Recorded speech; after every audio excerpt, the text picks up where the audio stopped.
Hello guys, in today's video I'm going to show you how to add someone with a QR code on your Telegram.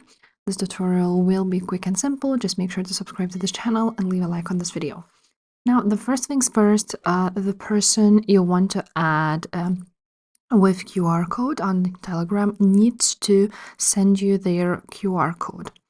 For them to find your QR code, it's pretty simple. Once they log into their Telegram, they can go ahead on settings, and at the top in the left corner there will be a scanner, a QR code creator. Basically, they can go ahead and open it up, and after that you will see this QR code, which you can go ahead and scan with your phone camera, or they can just go ahead and click on share QR code and send it to you if you are not seeing them in person.